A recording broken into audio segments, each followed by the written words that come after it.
Одмондөр суугаас та бүхнийхээ амрыг ярин мэдчилж байна. Бидний мэдхгүй дэлхийн нэвтрүүлэг маань хүрэхэд бэлэн боллоо. Нэвтрүүлэг НТV Одмондөр радио 107 83.3 гэсэн хост төлгөөнөөр та бүхэндээ хүрдэгэ. За нэвтрүүлгийн хамтран ажиллагчаар Солоно фестивалыг зохион байгуулж байгаа хамт олон маануулан боломжийг бүтээн хандлагыг түгээн Тома Tower ивент итгэж байна. За өнөөдөр цомрлог игч маань ажилтаа байсан учраас би ороод ирлээ. Студид хөтлөгч Зандаа орноо хоёр ажиллаж байна. За өнөөдөр маш сонирхолтой сэдвээр ярих гэж байна. Якуза нар яагаад шивээс хийлэгдэг вэ гэсэн байна. Өдрийн мэнд төргий. За өдрийн мэнд. За Якуза нар өөрсдөө Японы түүхэнд алдартай тийм нэг Мачи Яко нарын удам гэдэг юм байна л да. Тэдний үйл хэргийг үргэлжлүүлдэг гэж их тийм харуулах дуртай юм байна.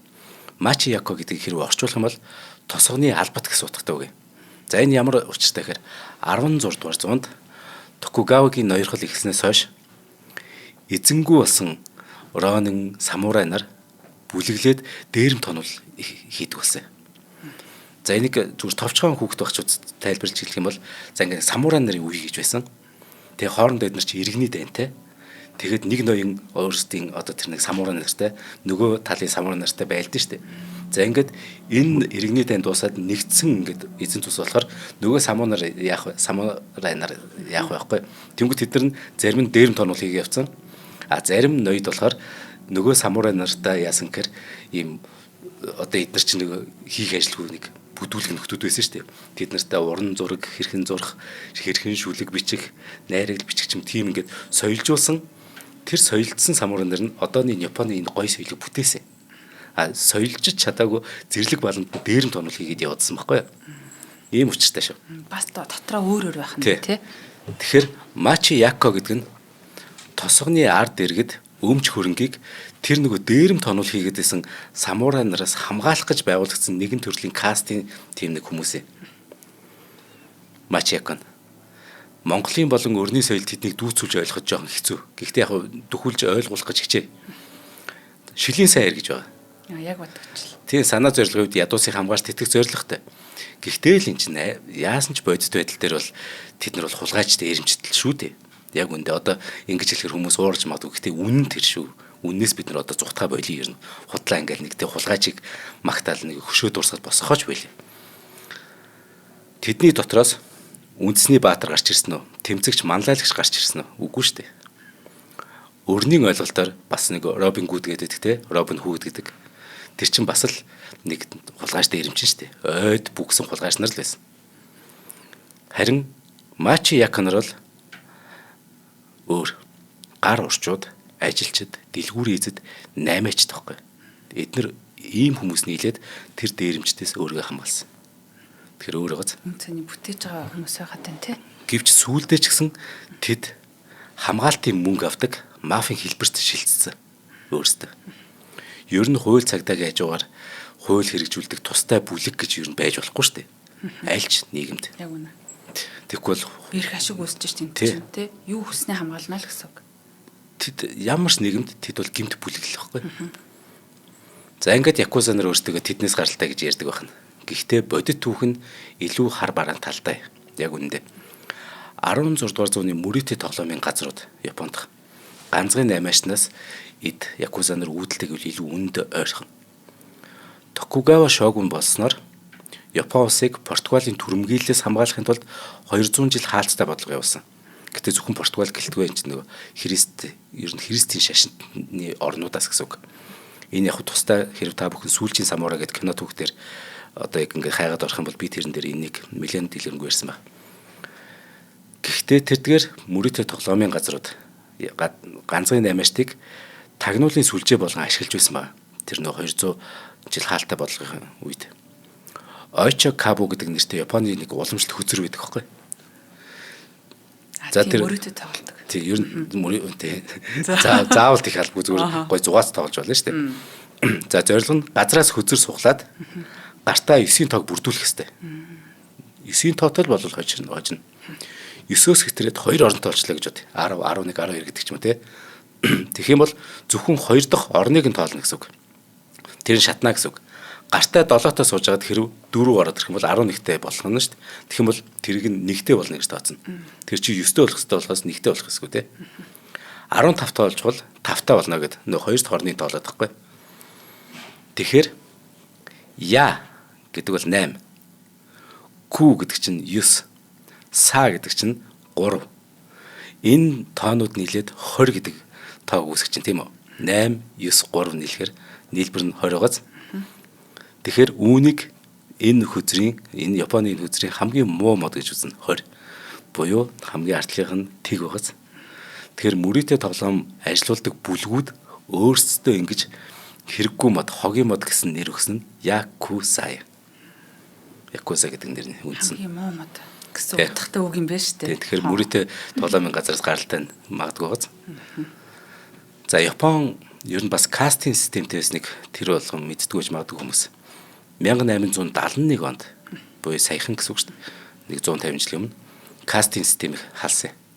Түүнээс өмнө эта болон хинин гэдэг кастууд байсан.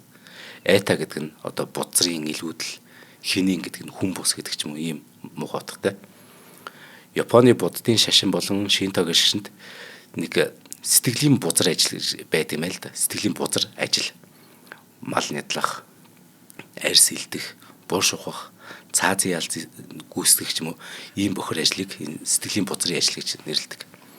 Саяхны хүртэл Японы корпорациуд ажил горилсон тэр хүний удам судрыг судлаад ийм кастинг гаралтай хүн байвал автаггүйсэн ба. Тэгэхээр тэр муу кастинг системтэй хүмүүс энэ нэг муу үйлдэлүүдийг хийдэг байна шүү дээ. Гайгүй кастинг хүмүүс нь болохоор энэ ажлыг хийхгүй нэг муугаараа хийлэгдэг. Кастингийг алавжуулчих чинь. Тий. Тэгэхээр саяхны хүртэл Японы том корпорациуд ч ингээд яг хүний удам угсааг нь харж агаад энэ нөгөө хинийн энэ гэдэг тэр одоо эта гэдэг кастинг хүмүүсийг ажилд авдаг байсан. Тэгэхээр ийм тааруу удамтай, тааруу гэдэг нь кавичкин ч үү. Тэр нь хүний удам бол бүгд адилхан. Нүцгэн ирээл нүцгэн буцна. Гэхдээ энэ эднэрийнхаар ийм тааруу удамтай хүмүүст Якузагийн бүлгүүдэд олноор нэгдэж эхэлсэн ба энэ хүмүүс өөрсдөө ажил олдохгүй шүү дээ. Тэгэхээр одоогийн жишээ нь Якузагийн гишүүдийн 60% нь ийм кастын удамтай гэсэн судалгаа гарсан. За Якузагийн болсон хүчний бас нэг чухал хэсэг нь солонгосчууд юм. Энд чинь Японч нь солонгосыг их аимшигтай колончлсан шүү дээ. Нөгөө 200 жил хаалттай ер нь товчхон ярьчвал 200 жил ингээ хаалттай ус байжгаад 1860 он хүртэл хоцрогдлын туйл болоод хилээ нээдэг хөхгүй. 200 жил гаднаас хин их ч орлог. Тэгээд 200 жилийн өмнөхөр ингээд яг үлдсэн байсан чинь 1860-аад онд эдгээр хилээ айжмар нээдэг. Тэгэнгүүтээ зүгээр маш олон японочдыг Англи руу, Америк руу гэдэг ч юм уу те хөгжилтэй улсууд руу явуулсан.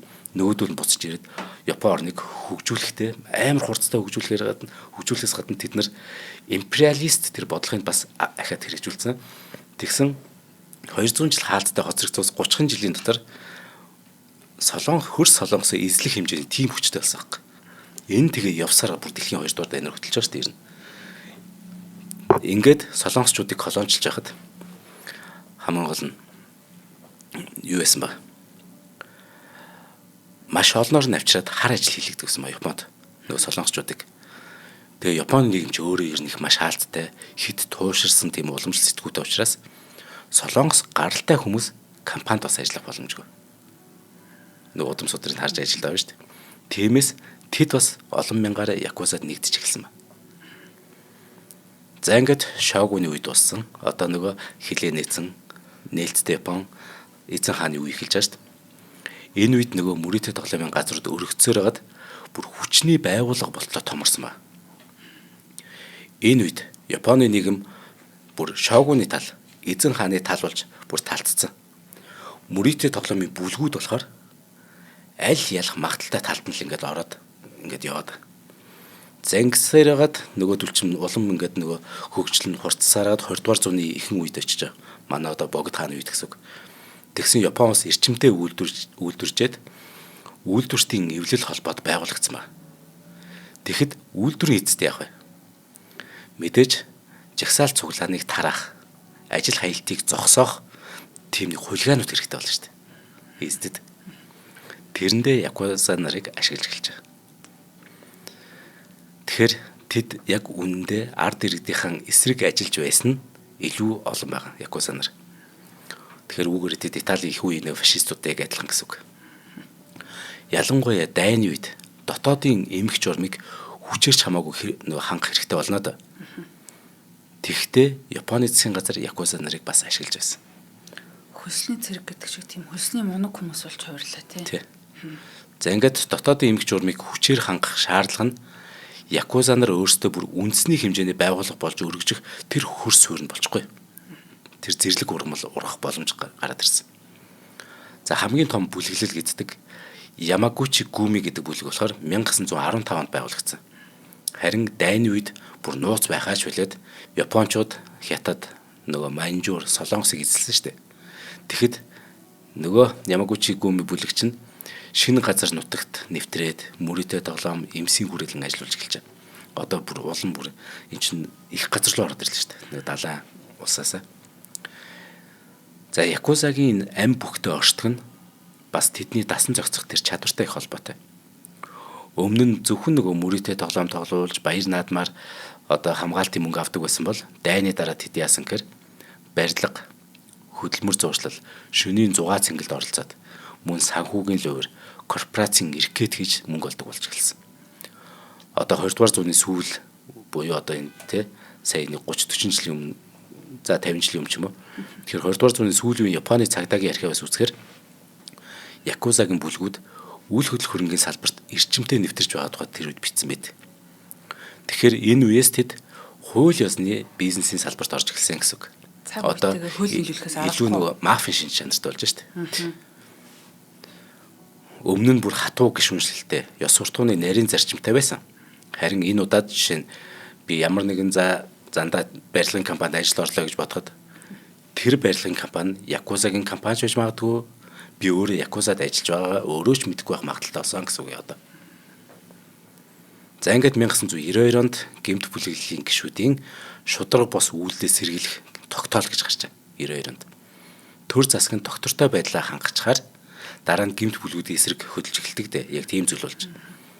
Нийтийн бүтээн байгуулалт, банк санхүү, тендерт якуза нарыг оролцуулдаг болж эхэлсэн.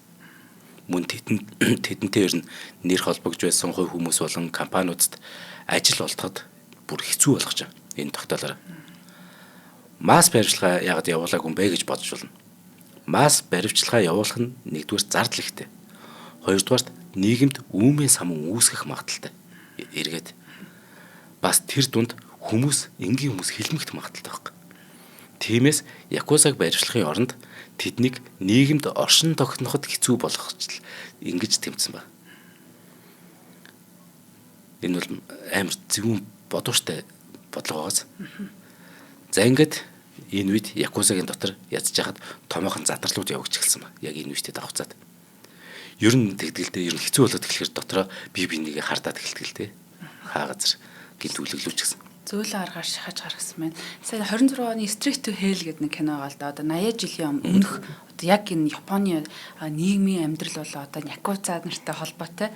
Тэрэн дээр бол яг л гарч ирсэн санагдаж байна. 6 үед амьдсан нөгөө Ямагучи Гуми бүлэгл одоогоос 11 жилийн өмнө 2015 оны 8 дугаар сард Кобегийн бүлэглэл, Икедагийн бүлэг, Кизунагийн бүлэг гэх мэтэр дотроо бүр хит салаад зүгээр салахгүй хоорондоо дайтаад бүр цусан өшөө зангидж ихсэн тухай тэр цагдаагийн тайланд бас бичсэн ба. За ингээд оршин тогтнох нь хэцүү болох тусмаад нөгөө залгамжлалын маргаа их гардаг. Газар нутгийн хяналт ашиг орлогоо булаалдаг болж. Тэгснэр гишүүдийн тоонч цөөрчөн гишүүд нь өөрсдөө нийгэмд улам муу нэртэй болсон түүхтэй. За якузагийн хэдүүлээ ер нь бүтэц тэр ёслолын үйл ажиллагааг ярилцсан. Одоо илүү жоохон сонирхолтой сэдвээр. Сая бол ингээд ер нь зүгээр тий. Ямар хүмүүс юм бэ? Тий нэг ойлгох. Хэрхэн хүмүүс юм бэ? Тий. Энэ ямар нөгөө зүйлийн амтан бэ гэдгийг л ярьж байна. Бас нэг талын айгүй аргагүй байдалд орсон юм шиг тий. Тэр чинь өөрхөн ингээд жоох ядруулхан гэр бүлээс гарсан 20 эдтэй 18-тай тэр залуучууд чинь тэнд орцсон тий. Яг одоо амьдрах аргаа хайгаал явж байгаа нэг тийм зүйл гэсэн үг шүү дээ. Бас нэг талаас харахад. Тий. За нэвтрүүлгийн хамтран ажиллагчийг танилцуулъя. Тэгэхээр Солоно фестивал гэдэг одоо тун удахгүй энэ хагасаа өдөр болох гэж байна. Тэгэхээр энэ 100 Казахстан улсын Алматай хот дэлхийн хэмжээний хөгжмийн фестивалийн төв болох гэж байна. Тэгээд олон бас дэлхийн том одууд тэнд тоглож байна. За 2026 оны 5 дугаар сарын 16-нд болох энэ Солоно фестивал одоо дэлхийн Timbaland, Busta Rhymes, Nicole Кэри Хилсон, Флорида, Тига Ширзэнгэр гэдэг. Ширзэнгэр тий. За одоо бас дэлгэцэн дээр зураг нь гарч байна. Дэлхийн супер одод нэг тайзан дээр цугларах одоо ийм гоё тоглолт болох гэж байгаа юм. Энэ бол бас яг аялангаа одоо давхар одоо энэ тоглолтыг үзчих одоо тэр дундаа одоо ийм олон одыг нэг дор харна гэдэг чинь те бид нар чинь бас нэг хамтлагийн тоглолтыг үзэхгүй явдаг бол за энэ удаад бол ингээд нэг сумаар одоо 10 хэдэн тоглоо бодох юм боломжтой. За хамгийн сонирхолтой нь одоо хүртэл нууцлагдж байгаа нэг сюрприз артист бас байгаад байгаа юм байна. Тэгэхээр постероос нарахад бол нэрхтээ уран бүтээлч байгаадах шиг байгаа юм. Тэгээ хэн гэдгийг нь бас яг одоогоор ингэж зарлаагүй дэлхийн бас томоохон нэг од үн дунд бас нэмэгдэн гэдгээр их онцлог байна. Тэгэхээр өмнө бол Backstreet Boys-ийн тоглолтыг одоо яг эднийхэн бол ингэж зохион байгуулж ирсэн. За уучлаарай зарим нэрүүдийг жоох буруу хэлжээвэл. За тэгэхээр тэр тоглолт бол маш амжилттай болж ирсэн. За явж ирсэн хүмүүс нь бол тун сэтгэл хангалуун байдгаа. За одоо тоглолтоо үзэнэхээр одоо пледэ яах вэ, буудлаа яах вэ, хоол ундаа яах вэ, тэ аялын даатгал одоо яах вэ гэх зэрэг ийм ямар ч зүйл санаа зовох хэрэггүй. Бүгдийн цаанаас нь одоо ингэж 100% аялын даатгал, за нисэх буудлын тоглолтын өдрийн автобус үйлчилгээ хүртэл үүнд багтсан байгаа. За Солоно фестивалыг 8 жилийн туршлагатай. За Казахстан, Ташкент, Бишкек, Дубай хотуудад 14 ийм том фестивалыг зохион байгуулж ирсэн хамт олон хийж байгаа учраас та бүхэн санаа зовлтгүй одоо бие суултай байдаг гэдэг шиг те ингээд хамтдаа явхад болох юм байна. За дэлхийн хэмжээний шоуг амьд мэдрэх боломжийг та бүхэн манд битгий алдаарай. За Казахстан улсын хувьч нийслэл Алматы хот бол одоо Төв Азийн хамгийн орчин үеийн амьд одоо юм хэмнэлтэй аялал жуулчлалын хотуудын нэг. За сүүлийн жилүүд бол одоо юм тоглолтол болдог болсон. За 5 дугаар сарын дунд үеүлэг Алматын цаг агаарын хувьд бол хамгийн таатай хувилралтай орж байна. За уулсан, ногоорсон, хотын аялал өөрөө бас их үзэсгэлэнтэй байгальтай ийм газар байна. Тэгэхээр та бүхэн маань найс нөхдөөрөө бас хамгийн сүүлийн шийдвэрээ гаргаад амьдрал бол гоё дурсамж гэдэг те. За энэ сайхан дурсамжийг бүтээгээд бас ингээд олон бас өөр хүмүүстэй шинээр танилцаад шинэ түүхийг бүтээгээрэй. За холбогдох усны дугаар нь 88 тэгтэг 86 66 гэсэн утсаар та бүхэн маань холбогдоод бүртгүүлээрэй. Тэгээд энэ сайхан аяллыг одоо явж байгаа хүмүүс бол бас үнэхээр хатаархмаар гоё олон зүйлүүдтэй танилцах гэдэгт итгэлтэй байна. За нэвтрүүлгийн эвэнтгчтэй их баярлалаа. За Якузаг жирийн гудамжны гэмт хүлэгэл гэж хэлэхэд хэцүү ч гэсэн бас компани корпорац гэж тодорхойлогч бас аргагүй байгаа. Ямар ч тач хамгийн дээд талд нь болохоор оябун буюу эцэг байгаа. Тэ залмаас эцэг гэдэг шиг. Ер нь бол босс. За түүний доор нь болохоор вака гашира буюу баруун гар байгаа. Тэр нь бүлгийн яг өдөр тутмын үйл ажиллагааг яг хянана. Түүнтэй бас яг зэнда ижил бас нэг нөхөр байгаа. Сайка комон гэдэг. Тэр нь болохоор зөвлөх үүрэгтэй. Стратегийн болон захиргааны зөвлөх үйлчлэгээ үзүүлнэ. Тэгэхээр яг стратегтэй за энд хөрөнгө оруулах зүгээр энэ ингүүл зүгээр гэдэг ч юм уу те ерөнхийдөө зөвлөө явчихна. За тэр хоёрын доор болохоор Шатей Гашира буюу бүс нутгийн ингээ боссууд байгаа. Бүс нутаг. Одоо Баян голыг хариуцсан, Баян зүргийг хариуцсан те. Түүний доор нь болохоор Вакашу буюу яг бүрэн жингэлсэн гişүүд байгаа. Одоо инхэтг гэдэг ч юм те. Тэд шинээр элсэгчдийн ах нь болно. Одоо зантаг одоо шинээр элсүүлдэг гэнэ шүү дээ одоо. Инхэтгээс хариуцаж заа сурах нь. Яг ингэж нөгөө дүүртэй ярихаар илүү ойлгомжтой л дээ. За тэгээд хамгийн доор нь болохоор Жунко Сен буюу дүүнэр байгаа. Тэгээ уучраа мэдгүй хідэн бацаа нар. Тэд бол саналын ирэхгүй гэхдээ. Бас энэ чинь арчилтай шүү дээ дотроо. За дүүнэр жинхэлж яг ах болоход тэр ёслол нь болохоор сакагээр ёслол үлдчихэ. За эхлээд боссын хундгийг мэлтэлсэл дүүрүүлнэ. Дүүрслэг ийн сакаг. Тэгээ жинглэж байгаа нөгөө бацаанд тэнгууд нэг жоох ингээ дундуур хийн. Яг дүүрэхгүй. За ингээд хундгаа ингээд аль аль хөнтөрнө. Тэгэхээр шинэ гишүүн энэ бол өөрийнхөө гэр бүлийн барилгыг таслаад өөр гэр бүлтэй болж байгаа. Гэхдээ тэрэнд ам бие боостой бий өгч байгаа гэдэг утгатай. Якузагийн соёлд болохоор Юби Цүмэ гэдэг ёс байдаг. Энэ алдаа гаргасан гишүүн чигчийн хурууныхаа үеийг тайрах эхэлж байгаа. Бид нарт одоо хэдэн үе байна? 1 2 3 үе. За 2 үе. За 3 үе. За тэгэхээр хуруугаа альчуур дээр тавиад тэгээд өөрөө хутгаар нэг үеэ эхлээд огтлно. Би өөрөө алдаа гаргасан бэл. Дараа нь огтлсон хэсгийг ингээд тэ огтлогдсон хэсгийг ингээд маш нямбайлан боогод ингээд бост өгнө. Тэгтээ нэг уучлаарай өршөөгөөрөө илүү олон 7 юм донгосгүй аль хэл нь. Энийг маш чимээгүй. Зүгээр ингээл өгнө нөгөөдг нь чимээгүй л авна. Энэ бүх үйл явдал хамгийн гол чив чимээгүй явагдана. За дахиад алдаа гаргуул яах. Тэгвэл дараагийн үеэ тарина. За ингээд чигчээ өрөө дуусчул яах. Дахиад алдаа гарвал тэгвэл ядам хуруугаар орно. Тэгээд ингээд 2 удаа алдаа гарлаа. Тэгээд дунд хуруугаар. Тэгээд 7 хуруугаар. За эрхээ хуруугаар орно. Захиад алдаа гарвал баруун хуруугаар орно. Баруун гэлээ. Ингээд явчихна. Энэ нөгөө дундад зууны нөгөө мөрийтэй тоглоом уламжлаасаа л үүдэлтэй. Эдгээр чинь нөгөө мөрийтэй тоглоомоос гаралтай хүмүүс шүү дээ. Тэгэхээр мөрийтэй тоглоомд яах вэ? Өөрөө төлж чадахгүй. Өөрөө тэ бардж жаад нөгөө хамаг юм ингээд тавьчихдаг. Тэгээ нөгөөд хөөгч чадахгүй байвал оронд нь тэр хуруугаа гэдэг байсан. Тэр ёслос үүдэлтэй л байхгүй. Тэгээ чигчийн хураанс заавал яагаад эхлээд байгаа гэдэг нь ч гэсэн санамсруу тохиол биш. Энд чи Японы тулааны урлагт сэлмийг хамгийн чанга атгадаг нь чигчийн ураг гэж үзнэ. Тэгэхээр тэр алдаа гарсан гишүүн туйлын их хэрэгэмшиж тулдах чадвараа эрс бууруулж байна гэдэг утгатай. 1993 онд хийгдсэн нэг судалгаа байна. Тэгсэн Якузагийн гишүүдийн 45% нь багадаа нэг удаа юбицүмэ үйлдсэн байгаа шүү дээ. Бараг тална. Багтаа гэдэг чинь. Багадаа нэг удаа. Амар. За Якузагийн талаар ярихад тэдний шивэсийг онцлохгүй байх аргагүй мэдээж. За одоо шивэс рүү орцгаая. Гэхдээ Японы шивэсний соёл бүр мэдээж Якузагаас ч өмнө үүссэн. Хамгийн анх гэмт хэрэгтнүүдийг нөгөө шившиглэх гэж гарн дээр нь ч юм уу эсвэл духан дээр нь ингээд нөгөө шивдэг байсан ба. Тийм. Тийм энэ чинь Шившиглэх зорилгоор. дэлхийн хаас аягүй л байгаа шүү дээ. Нөгөө унах тамгалдаг шиг л ингээд сайхан улааш чагаад духан дээр нь нэг тэмдэг тавьчихна. Энэ хараа хулгайч явчихдаг гэж шууд хүн харахад мэддэг. Энэ чинь эртний тийм бурангуй үеийн зүгээр харигслал байхгүй. За тэгэхээр дараа нь яасан гэхээр нөгөө гэмт хэрэгтнүүд нөгөөх дээр нэмж гоёлын шивээс хийлгээд ялын шивэсийг далдаг болсон байна. За дээр үед хулс эсвэл төмөр зүгээр арсыг шивнэ.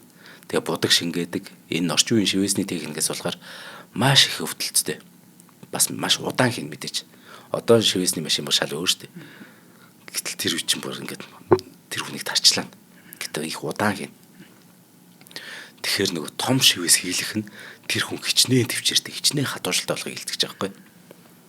Биеэрээ дүүрэн шивэстэй юм бол пөө эн чинь хүн хараал те ер нь шивэсийг ойлгодог хүн олон жилийн турш олон зуун цаг сууж маш их өвдөлтийг тэсэж гарсны баталгаа гэдэг нь ойлгомжтой болж байна.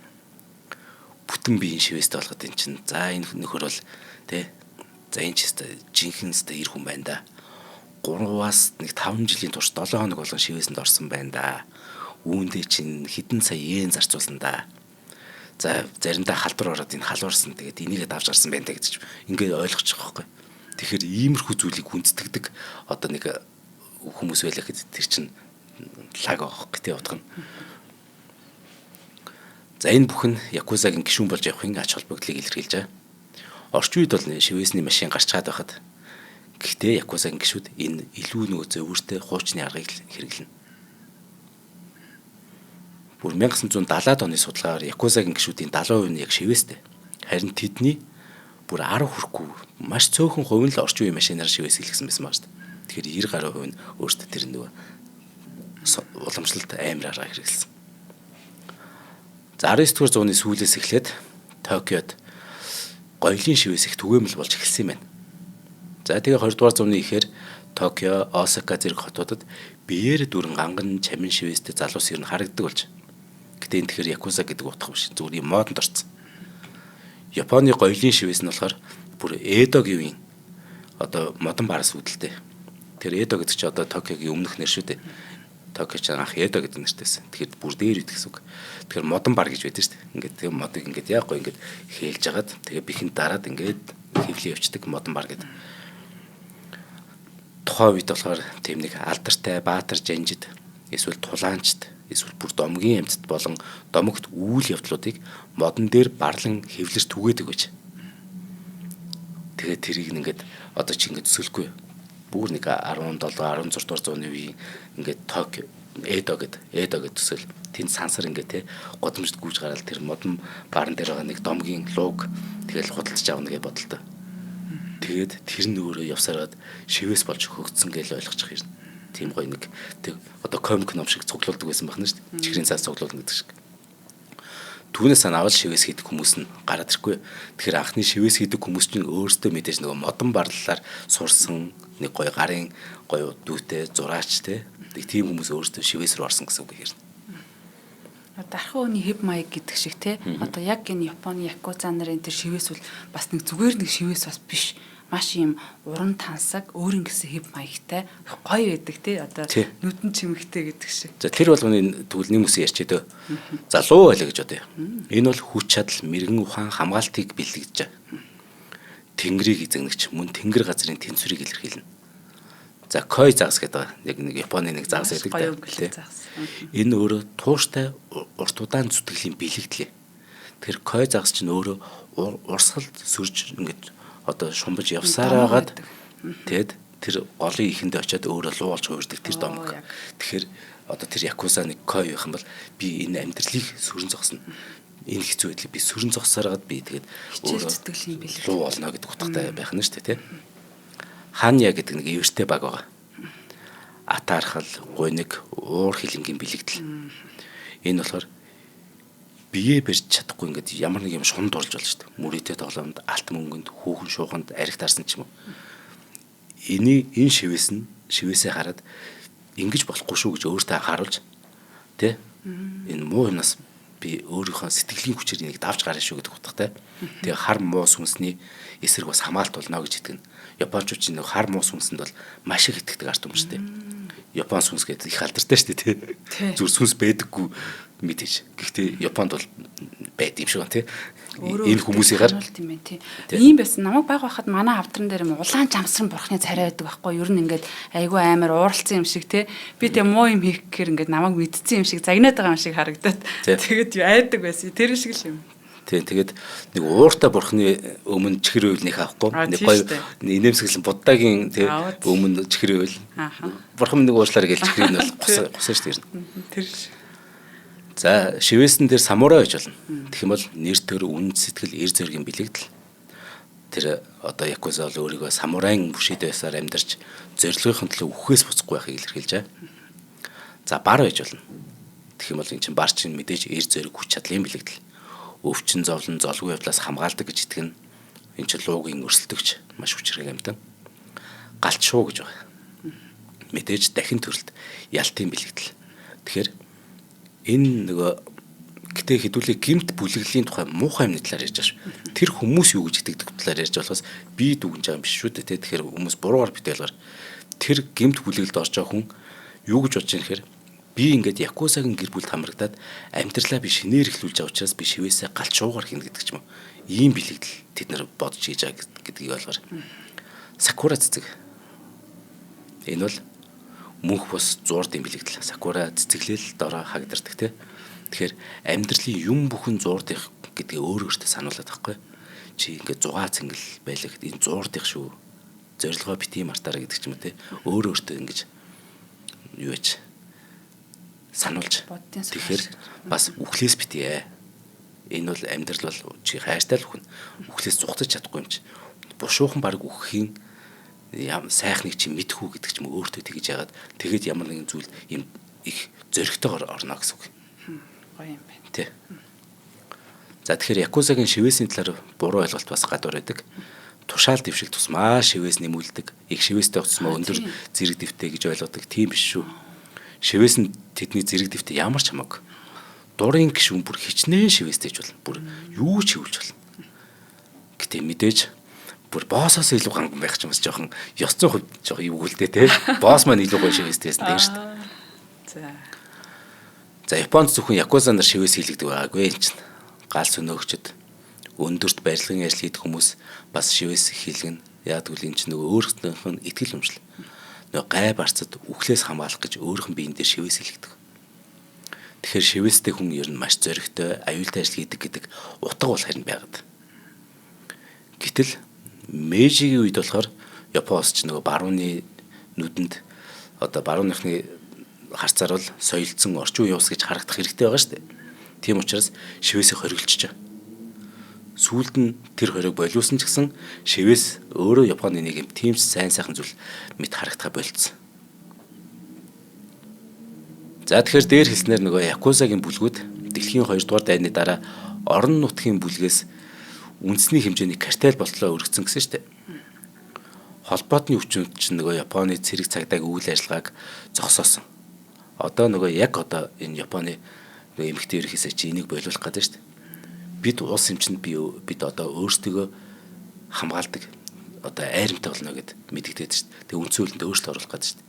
Яасан гэхээр 45 онд чинь Япон үг дүүг бууж өгч байгаа шүү дээ. Гэтэ тэр шийдвэрийг гаргуулахын тулд маш аимшигтай зүйл хийсэн. Атомын 2 бөмбөг дэлбэлсэн л дээ. Тэгээд хүчээр эн чинь юугаа танаа үндсүүлж ийм байх хэрэгтэй гэд одоо тий ялсан уурнууд нэг зүйл хийсэн. Та нар өөрсдөө хамгаалах зэрэг аримтай байж болохгүй гэж заасан. Одоо Япон энэ эмэгтэй хэрэгсээ тэрийг бойлуулах гэдэг байгаа байхгүй. Энэ амар чухал шүү. Тэгэхээр холбоотны хүчнүүд чинь дайны дараа Японы цэрэг цагдаагийн үйл ажиллагааг зогсоосныг далимдуулаад нөгөө Якуза нар чинь хурцтай тэлцсэн байхгүй. Тэн чинь үлбэрч байгаа сая иргэд байгаа. Өсгөлэн бас. Тэгэхээр тэн чинь хар зах зээлээр дамжуулаад хүнс, эм бэлтгэл, төршийг Якуза нар борлуулаадсан. Бас дайны сүүрлийн дараа дахин барилгачлалт явагдаж байгаа шүү дээ. Тэгэхэд нөгөө Якуза нар чинь барилгын салбарт хүч төрөд орж мөнгөтэй. За ингээд дайны дараах үеийн хамгийн алдартай Якуза гэвэл нөгөө түрүүнд дурдсан Ямагучи Гүми гэдэг юм тэр бүлгийн толгойлогч Казуа Таока гэдэг нөхөр байгаа.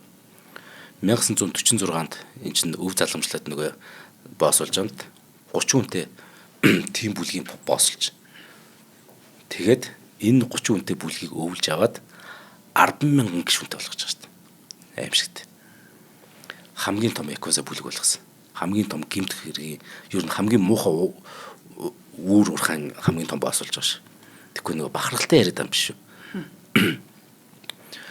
Казуа Таока те Таока нь өөрөө энэ Таока гэдэг энэ нөхөр болохоор Баава гэдэг өөрөө хочтой.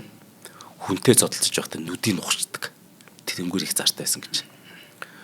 Түүний үед энэ гэмт бүлэглүүд чинь нөгөө Иркет, Мөрөдө тоглоом зэрэг хууль бус үйл ажиллагааны хажуугаар ачаа тээвэр, барилга, entertainment гэдэг хууль ёсны бизнес хүртэл эхэлсэн. Ингэж явсаар 1980-аад он гэхэд бүр оргил үедээ очиж байгаа. Жилийн орлого нь 50 тэрбум Америк доллар. Утгагүй газ. Монгол улсын төс үсэх. Зүгээр нэг Якузагийн бүлэглэлийн тухай ярьж байгаа ш. Харин тэр таны дараа хүнд хэцүү үед энэ чи хэн баян байна? Якуза нар л баян байгаад идэг. Тэгээд тэднийг л налсан нь одоо давуу талах гээд идэг ч юм уу тий. За одоо энэ бүлэг болохоор нэг 3300 орчим гишүүнтэй. Гол төлөв хууль ёсны бизнес эрхэлдэг боловч гэмт хэргийн замлаа бүрэн орхиогүй.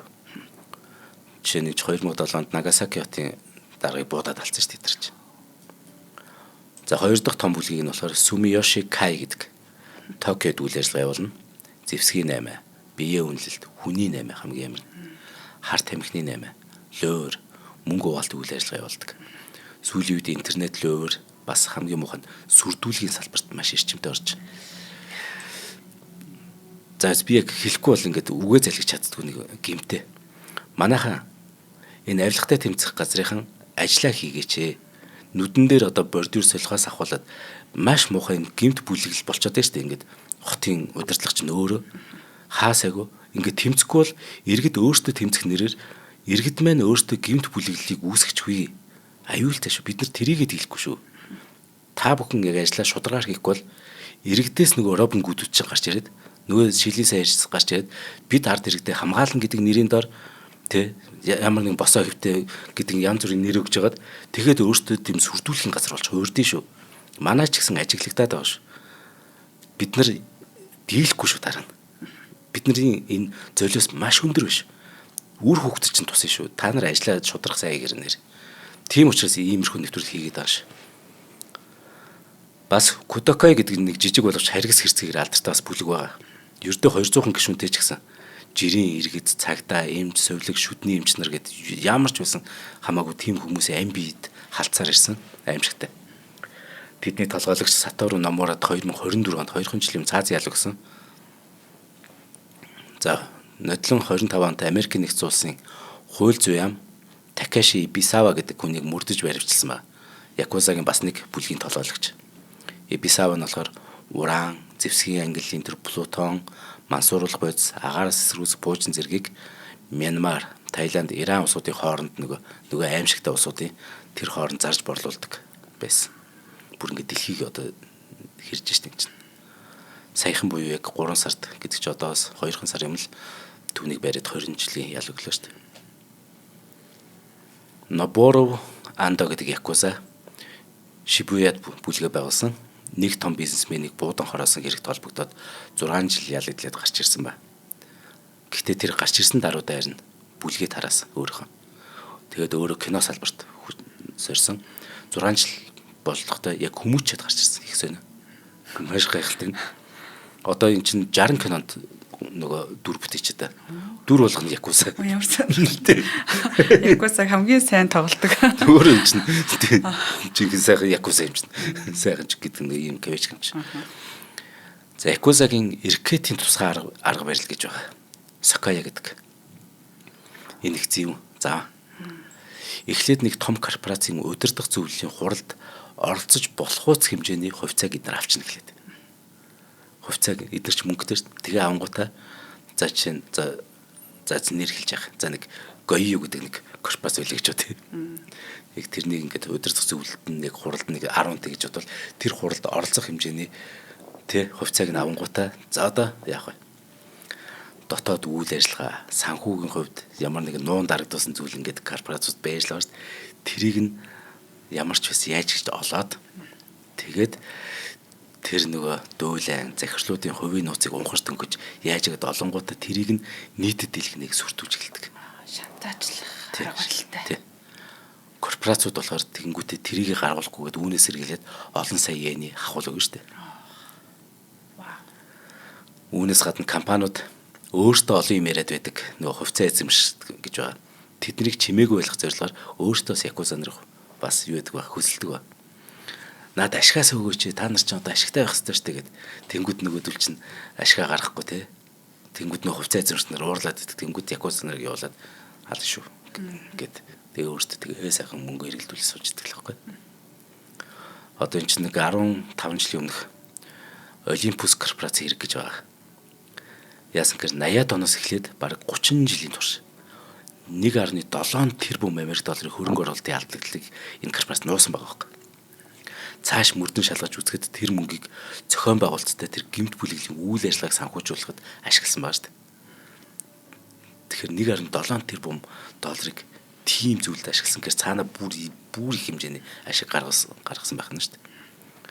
За энэ үеэс эхлээд гэхдээ якуза гэхээр гудамжны хулигаанууд байхаа болоод харин олон тэрбумын алдагдлыг нуух чадвартай санхүүгийн араатнууд болсон гэдгийг хууль эрхчний байгууллагууд ойлгож байгаа байхгүй нэ донос. Бид нар энэ зүгээр нэг гартаа утга буу тий сэлэн барьсан нөхдүүд байдаг гэж төсөөлдөг гэсэн чинь зүгээр цагаан захтнууд аль хэдийн болцсон. Бүр мэдлэг чадвартай. Якузагийн үед ард иргэд цагдаатай хамсаж тэдний эсрэг ажиллахгүй байх нэг чухал. Тийм үү? Ард иргэдээс эдэрч дэмжлэг авах хэрэгтэй шүү дээ бас. Тиймээс тэдний итгэл одоо тэр найртай талыг нь олж авах ажил бас хаяа хийнэ ч хавс. Чинь хамгийн тод жишээ гэх юм бол 95 оны тэр аимшигтай Кобегийн газар хөдлөлт шүү дээ. Бас нэг 2011 оны нэг цунами шүү дээ. Цүмийн станцыг бүр үгүй шахдаг. Аль биесны аврах ажиллагаа, тусламж, үйлчлэгээ гэдэг чинь нөө төрийн ямар ч төрд ирнэ хүн суртал байдаг да. Нэг л болж өгдөг ингээл нэг ядаргаатай. Боддог ч юм хүрдэг. Тэгээд нөө саатаад байдаг те. Тэгэхэд якуза нар чинь газ гамшигаас аврах төвүүдийг маш хурцтай зохион байгуулаад хүнс, ус, ариун цэврийн хангамжийг иргэдэд хүргэжсэн байна. Нэр төртөө байх нь маш чухал байсан учраас те. Ер нь бас ийм лойерчин ч юм уу ийм хүмүүст нэг ийм зүйл ажиглагтаад байдаг те. Халахж их гээд. Цаа зорилго нь бол те нэг их орныхон төлөө шүү гэж харуулах гэдэг л хөгийн хулгайчууч шүү дээ. Ер нь 2011 оны цунами гарахад эдгээр ч хагас сая долларыг юу яж байгаа байхгүй. Тийм хангамжийн зүйлсийг гамшигт өрцсөн тэр алс бүглүүд тосготод авчиж гэж байна шүү дээ. Нөгөөдөл чинь тэгэл якуза нарыг одоо тий үр хөвгтөд магтаад ярьж байгаа шүү дээ. Айгуул. Тэгнь. Зоёлоо хамтран ажиллаад танилцуулах юм шүү. Башир аргатай нэг одоо үгээр хэлэхэд те. Тулгайчууд их башираа гэсэн. Бидний нүдэл мэлмимэл тунгалаг байх хэрэгтэй байхгүй. За нэвтрүүлгийн үед итгэгчээр боломжийг бүтээн хандлагыг түгээн мөнгөлдөө системийн хамт олон маань ивент гэж байна. Тэгэхээр Улаанбаатар хотын бизнес эдийн засгийн шин төв болон хөгжиж буй хаан улд дүүргийн 20 дугаар хороонд баригдаж байгаа Тома Тауэр гэдэг байгаа. За А болон Б блокоос бүрдэх 15 давхар бүхий худалдаа, үйлчилгээ, офис, орон сууц хоцолсон ийм цогцлбор төв байгаа. Одоо бүх зүйл нэг дорой маш амар. За Тома Тауэр төвийн одоо гол онцлог давуу тал нь ирээдүйд үн цэнэ өгөх байршлаас гадна Японы зэн концепцийг шингээсэн интерьер дизайн, за тогтчлолтой гэдгээрээ бол тун онцлог байдаг. Бас орчин үеийн хандлага бас ингэж таарад тий. За энэ цогцлбор төвийн барилгын ажил өнгөрсөн 9-р сараас эхэлсэн. За эх оны 1-р улиралд бол ашиглалтанд орохоор төлөвлөсөн байна. За Тома Тауэр төслөөс бизнес эрхлэгчид хөрөнгө оруулагч нарт зориулж өөрийн бизнес хөрөнгө оруулалттай тохирох юм офис. За танд офис хэрэгтэй байна уу? За худалдаа үйлчлэгээний талбайг худалдан авч одоо бизнесийн үнц нь хөрөнгө оруулалтын үр өгөөжөө нэмэгдүүлэх нь онцгой саналыг 5 дугаар сарыг дуустал энэ санал болгож байгаамаа. За 5 дугаар сар маань талдаа орсон байгаа учраас та бүхэн манаас яаралтай хайж байгаа бол маш сайн анхаараарай. За үүнд юу орж байгаа вэ гэхээр зөвхөн 10% л ерөөсөө урьдчилгаагаа өгөхөд болно. За 20% нь болохоор 12 сарын хугацаанд хүүгүй хувааж төлөх юм боломжийг олгож байна. За 70%-ийг бол барилга ашиглалтанд орсны дараа уян хатан нөхцөлтэйгээр төлөх ийм боломжтой байна. Зөвхөн энэ 5 дугаар сард одоо энэ боломжийг та бүхэнд санал болгож байна. Энэ Тома Тауэрын нөгөө тэнцээс хэдэн километр, тэнцээс хэдэн метр гэдэг ингээд нөгөө давуу талаа гаргасан байна шүү дээ. Гэтэ Тома Тауэрын сонсчвол нэг гоё давуу талаа та нар бичээг байна. Яг л би саяхан тэрнгүүр явсаж байсан мэдээ та. Туулгалтай их ойрхон байхгүй юу? Тэрнгүүр одоо нэг хурдынхан ингээд шинэ барилга барьж илээ. Янз бүр орон сууц гэсэн үг. Тэрнтэй их ойрхон байхгүй энэ. Тэгээ тэр авь ер нь их бүр амар гоё болох юм. Тэгэхээр тэр туулгалаас хэдэн метраас бичээрэй. Их гоё шүү дээ. Ер нь одоо цонхоороо гол харах чинь тансаг л байхгүй. Бас ер нь тэрээр тий. Ер нь их гоё сэтгэл ууж штэ ингээл за хэдүүлээ цонхоор харлаа од мөндрөөрөө зүгээр нэг зохиолын санаа бодж олоод энийг юу гэж хэлэх вэ гэл тэгж яагаад ингээд нэг гоё тий 100 цаг намар цаг байлаа гэхэд ингээ гол горих ингээд уурсаж харах юм бол ич тансаг л байхгүй. Тэгэлгүй. За Мишель Экспо төвийн баруун хойно байрлаж байна. За дизайн централ төвийн 3 давхарт 301 тоот та бүхэн маань бас очиод уулзах боломжтой. Тэгээ фэйсбүүкээр нь дагчвал маш гоё одоо зураг төслүүдийг хараад тав тухтай мэдээллүүдийг авах боломжтой байдаг. За дэлгэрэнгүй мэдээллийг 77 78 тэг 6 гэсэн утсаар та бүхэн холбогдоод авах боломжтой. За нэвтрүүлгийг ивент гэж байгаа. Тома Тауэрынхаа хамт олон дамжуулсан их баярлалаа. За 2011 онд Америкийн нэгдсэн улсын засгийн газар Якуза нарыг үндэстэн дамсан томоохон гэмт хэргийн бүлэг гэж бүр засгийн газар тодорхойлж Америкийн нэгдсэн улсын засгийн газар шүү. Америкаас үндэстэн дамсан томоохон гэмт хэргийн бүлэг гэж. Америкийн нэгдсэн улс, Өмнөд Солонгос, Филиппин, Индонез, Тайланд, Хятад, Тайван, Малай, Сингапур, Хонконг, Канада, Австрали, Бразил, Орос, Их Британи гэд хитэн ч улс. Ямар нэг байдлаар тэд үйл ажиллагаа явуулдаг. Гэхдээ тэд нэвтэрсэн улсынхаа гэмт хэргийн ертөнцид ноёрхоос илүүтэйгээр зөвхөн орон нутгийн гэмт бүлгүүдтэй их хамтарч ажилладаг юм байна. Үйл хөдлөх хөрөнгө, банк санхүү, барилга, ачаа тээвэр зэрэг салбаруудад мөнгө угаана. Зүүн Азад одоо мүсгэж ярьдаг тийм нэг аимшиг. Тэрийг тээвэрлж борлуулна. Бас тэнд зүүн Аз ч нөгөө секс аялал жуулчлал эрхлэнэ. Япон руу тэгээ галц зэвсэг оруулна гэх мэт. Энэ нөгөө мөнгө угаана гэдгийг та бүхэн Монголд бас болж байгаа гэдгийг бас ойлгомоор л хам да. Би одоо энийг ярихгүй чиг чадахгүй л яг нөгөө цагт болоод болохоор. Энд одоо яг үндэ мөнгө угаалт явагдаад байгаа байхгүй юм аа. Нөгөө энэ тентээс баах ингээд юу яцсан. Хулгай яцсан. Татврын одоо бидний арай гэж ингээд тий зовсон мөнгөөр бид ч ингээд нэг энэ тентээс цуглуул нэг далаараа цутгах ч гэжтэй мөнгө татврын мөнгө гэд энэчээс эдгээр чинь шамшигдуулаад байгаа шүү дээ. Яа шамшигдуулдаг гэхээр Хятадаас худалдаа авалт хийгээд байгаа байхгүй. Гэтэ Хятадаас яагаад худалдаа авалт хийгээд гэхээр Хятад нэг зүгээр нэг нөхөр ээждэг. Одоо ингээд энэ тентгийн та нар ингээд тансаг каракод орох юм бол нэг Хятад сууж байгаа зэ. Тэгээд танад дарга байна. Надад мөнгө байна гэд. Тэгэд тэр дарга болохоор нэг цохолтоор 100 сая юмыг 1 тэрбум төгрөгөөр болгож бичээд тэгээд нөгөө 100 сая нөгөө тэрбум маа нөгөө Хятадтай өгч штэ. Хятад тэнгууд нь тэр 100 саяас нь өөрөө бас 100 сая яшиг гаргаад тэгээд нөгөө 100 саяар нэг за бордюрч юм юу ч хамаагүй нэг Монгол улс Улаанбаатар хийлээ гэж бод. Цаана тэнгууд нөгөө 800 сая төгрөгийг яах вэ? Энийг энэ чинь мөнгө угаагаад байна шүү дээ. Хятадын шашигтай нөгөө хурган дарагчдын шашигтай харин өдөр болгон компаниуд ингээд дампуураад байна шүү дээ. Эн чинь заавал Якуза гэл нэг бид нар Японыг яриад байгаа юм биш. Монголч болоод байгаа үйл явдал واخгүй. Би тэгээ энд амар тийм бухимдалтай амьдраад байгаа болохоор нэвтрүүлэг дундаар оруулчлаа, уушлаа. Гэхдээ хоёр ч удаа оруулчлаа. Яг л энэ бүр хитийтэй тань л да. Бүр хэлэхгүй бол тисгүй энэ бүр. Тэгэхээр эднэр бас ингээд үндэстэн дамжсан. Маагч гэсэн үндэстэн дамж эхэлж штэ. Манай энэ одоо төрийн нэг албан тушаалтан нэртэй ийм гэмт хэргийн бүлэглэлийн чинь үндэстэн дамжаад штэ. Хятадуудтай нийлээд бидний татвар мөнгөийг идэрч угаагаад штэ. Тэ? Тэгээд нөгөө өдөр болго ингээд нэг компани дампуурснаа фэйсбүүк дээр бичихийг харах бид нар амар хүндэгтэй шүү дээ. За Якузагийн далайн чандд үйл ажиллагаа явуулдаг нэг чухал газар болохоор Хавай арлаа. Байрлалын үед их гоё л да, энэ чинь Хавай арл чинь нөгөө Япон Америк яг дунд нь байгаа. Тэнд Япон гаралтай хүн маш олон ч байдаг. Тэгсэн 2000 оны нэг мөрдөн шалгалтаар Хавай гэдэг ч юм 50 мужийн нэг шүү дээ. Нийслэл нь Honolulu хотод барилгын бүр хэдэн 10 төсөлд Якузатай холбоотой бизнес эрхлэгчид хөрөнгө оруулсан байсныг илрүүлж байгаа байхгүй Америкийн засаг газар. За сүүлийн жилүүдэд Токирё гэдэг нэртэй шинэ төрлийн тэм гэмт бүлгүүд цагдаагийн анхаарлыг ихээр татж байгаа юм байна. Энэ нь болохоор их амар зам. Нэр ус тодорхойгүй. Маш уян хатан шинжтэй. Сул гишүүншлэлтэй тэм онлайн бүлэглүүд. Сүртэй том шилэн офис байхгүй, бүгдийг нь бадсан тийм том боосч байхгүй, гэр бүлийн бүтцгэж байхгүй. Гишүүдээ болохоор онлайнаар эсвэлнэ. Тэгтээ цалин өндөр, төлбөрийг өдөрт нь олгоно, амархан ажил гэх мэт үгнүүдийг ашиглана. Бүртгүүлэх хэсэгт болохоор тэд иргэний үнэмшигч мөн жолоорны үнэмшил зэрэг биеийн байцаалтын зураг явуулцдаг. Дараа нь бүлгээс нөгөө гарах гэхээр эсвэл цагдаад мэддэгдхийг завдах юм бол нөгөө тэр мэдээлэлээр өөртөө нөгөө хаана байдаг юм хүн гэдэг мэддэг болохоор сүрдүүлцдэг. Гинэн хүмүүс болохоор ийм бүлэгт маш хурдан маш амархан орооцолцдог хөрхий залуучууд.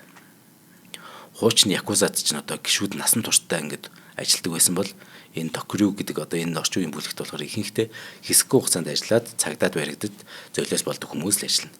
Гэхдээ баригдана. Тэгээ ер нь их гинэн хүмүүс хөрхий. Тэдний гол үйл ажиллагаа нь болохоор нөгөө онлайн мөнгөний лувир, мөн амаргийн лувир, хулгай, харт амхны 8, хууль бус мөнгө хүлээлт, хууль бус порнограф, мөн нийгмийн халамжийн лувир гэдэг янз бүр. Хуучин Якузагийн үйл ажиллагаа ихээр хумигдсан. Үндэсний хэмжээний картел байхаа болоод удаж байгаа болно. Гэтэл энэ нөгөө Токирё гэдэг бүлгийн тоо 2025 онд буюу өнгөрсөн онд өмнөх оноос 24-оноос 28%, баг 30% өссөн ийм үзүүлэлт гарсан. Энэ аимшигтай. За одоо бараг болж байгаа үйл явдал юм шиг. Тий. Одоо 26 оны тоо баримт дуус болоогүй талд орж штэ. Тэдгээрс хамгийн алдартай Люфи гэдэг нэг бүлэг ба. Гол хүмүүс нь Филиппинээс үйл ажиллагаа явуулдаг. Японы 14 дүүрэгт 50 орчим хулгай дээрмийн хэрэг үйлдсэн, бүр Токиод 90 настай эмэгний амийг хөнөөс хэрэг хүртэл эднэр холбогдсон.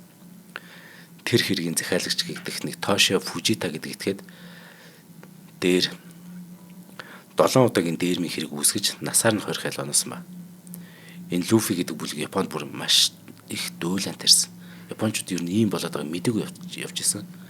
Хэргийг онлайнаар ингээд захиалж хийдэг болсон. Босстойгоо ч уулзаагүй, бүр ямар бүлэгт оролцсноо ч мэдэхгүй залуучууд тэдний барьцаанд ороод хэрэг үйлдэж байсан Японы арт түмнийг олон нийтийг зочдуулсан байгаа байхгүй. За тэгэхээр дүгнэлт нь Японы Якуза сүүлийн жилүүдэд хумигдхийн зэрэгцээ илүү далд хэлбэрт орж байна. Гудамжинд андшгүй тэмдэгтэй тэмдэг ширүүн харцтай, эвгүй царайтай хүмүүс байгаа болсон байна. Харин банк санхүүгийн салбарт хослол өмсөн тэд нар том тоглогчд болсон байна л да. Эркамасаа Япон яваад тэр хүмүүстэй таарлагдсан таарлахгүй шалтгаан тэр.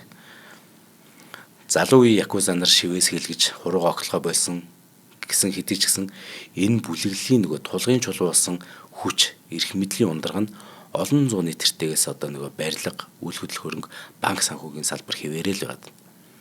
Гудамжинд илэрхий харагддаг байсан бүлгүүдийг амжилтаа устгасан нь түүнээс ч аюултай бас нэгэн асуудлыг дагуулчих. Ингээд хэцүү байгаад байна л да энэ нэг. хатуу ягшмал маягаар үйл ажиллагаа явуулж байсан гэмт хэрэгтнүүд ч одоо Японы хууль ёсны бизнесийн нэгэн эдис болоо шингэсэн ба. Тэд улам технологичсон, улам төвлөрсөн бус шинжтэй болсон. Төвлөрсөн бус болох тусмаа л эн чинь хууль хүчний байгууллагад илүү том даваа сорилт болж өгч байгаа. Гудамжинд дүүрэн шивэстэй явдаг ус якуза нар одоо өндөр барилгад, офисын ширээний ярд компьютерийн цаан суудаг хүмүүс болсон. Монголд бол ямар нэгэн төрлийн байгууллагын нэг хідэн дараа нар л якуза нартай адилхан үйл ажиллагаа явуулж шүү дээ. За энэ зүйлс байхгүй гэдээ одоо амгалан байхыг эцэсгүй юм байна. Black net гэдэг шиг те энэ хүмүүс компьютерийн ард ингээд сууж байгаа юм байна гэдэг бай бас маш юм чимээгүй айцыг төрүүлж энэ тэр яг хууль бус тэр юмнууд нь бол сонсоход үнэхээр сэр тийм аимшигтай үйл явдлууд бас болдгийм байлээ. За хоёрдугаар нь якуза нарын одоо нэг ёс жайг жудаг энтер гэл те нэг эр хүн энтер гэсэн нэг тийм зүйлүүд агалдаад идэг. Гэтэл яг ингээд бодохоор те ямар юм жудаг байх вэ? Одоо нэг тийм дүр үсгээд тэрнгээрээ ингэж нэг бахархал юм уу ямар нэг юмыг төрүүлэх гээд идэг хүмүүсийг андууруулад байдаг юм байна гэдгийг бас саягаас ойлголоо. Жинхэнэ нэр хүн чинь хулгайч гэж хэлж чаддаг тэр эр зэрэг хэлдэг болохоос аимхай хулжгаад бэртгчин загнах юм бол тэрийг ямар их хүн гэдэг юм. За баярлалаа. Нэвтрүүлгийн хамтран ажиллагчаар Solana фестивалыг зохион байгуулж байгаа хамт олон боломжийг бүтээн хандлагыг түгээн Тома Tower ивент итгэж ажиллаа. Нэвтрүүлэг НТV, Одмондөр радио 107 83.3 гэсэн хост толгойноор та бүхэндээ хүрэлээ. За ингээд сонирхолтой мэдээлэл бэлтгэн өргөсөн цандаа их баярлалаа. Дараагийнхаа бидний мэдхгүй дэлхийн нэвтрүүлгээр эрг уулзтлаа баяртай. За түр баяртай.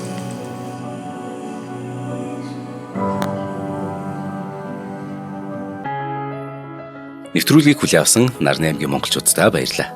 Одмондөр сувг нь энэ мэдчлэн таны мэдхүйн мянган нэвтрүүлгийг 2026 оны 7 сарын 1 хүртэл та бүхэндээ хүргэх юм.